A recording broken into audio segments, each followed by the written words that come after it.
ముఖ్య గమనిక, paper plate business ప్రారంభించడానికి కావలసిన మిషను, ముడిసరుకు, రా మెటీరియల్ కొనుక్కొని తయారు చేసిన పేపర్ ప్లేట్స్ మీ ఊరిలో సొంతంగా అమ్ముకోవాలి. Welcome to the royal engineering works and my YouTube channel.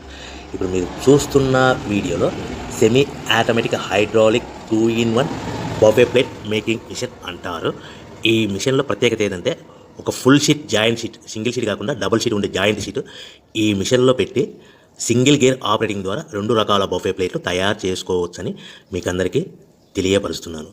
So ఈ 2 రకాల బఫే ప్లేట్లు ఒక ఫుల్ షీట్ జాయింట్ షీట్లో మనం 2 రకాల బఫే ప్లేట్లు ఈ మిషన్లో పెట్టి ఆపరేటింగ్ చేస్తే 2 రకాల ప్లేట్లు తయారు చేసుకోవచ్చు.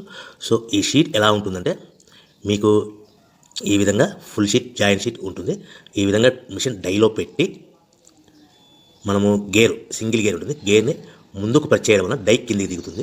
1, 2, 3, 4, 5 సెకండ్లు అలాగే ఉంచితే హీటింగ్ ప్రాసెస్లో అది బాగా చక్కగా కట్ అయ్యి 2 ప్లేట్లు సింగిల్ ఆపరేటింగ్ ద్వారా 2 ప్లేట్లు ఈ విధంగా తయారు చేసుకోవచ్చు. సో గంటకి మనము ఎంత నిదానంగా ఆపరేట్ చేస్తే అంత హీటింగ్ ప్రెస్ అయ్యి 2 రకాల ప్లేట్లు తయారు చేసుకోవచ్చు. గంటకి 500 నుంచి 1000 ప్లేట్లు తయారు చేసుకోవచ్చు. అది కూడా మిషన్ ఆపరేటింగ్ చేసే ఆపరేటర్ మీద ఆధారపడి ఉంటుందని మీకు అందరికీ తెలియజేస్తున్నాను. సో మనకు గంటకి ప్రొడక్షన్ 500 నుంచి 1000 ప్లేట్లు తయారు చేసుకో సుమారుగా 7-8 గంటలలో మనకి 3000 నుంచి 6000 ప్లేట్లు ఇంకా ఎక్కువ తయారు చేసుకోవచ్చని మీకు అందరికీ తెలియజేస్తున్నాను. సో ఈ మిషన్ ఆపరేట్ చేసేటప్పుడు కేవలము పెద్దలు మాత్రమే ఈ మిషన్ ఆపరేటింగ్ చేయవలసిందిగా కోరుతున్నాను. దయచేసి పిల్లలకి ఆపరేటింగ్ చేయించవద్దని మీకు అందరికీ తెలియజేస్తున్నాను. ఈ మిషన్ కొనుక్కున్న తర్వాత ఈ మిషన్కి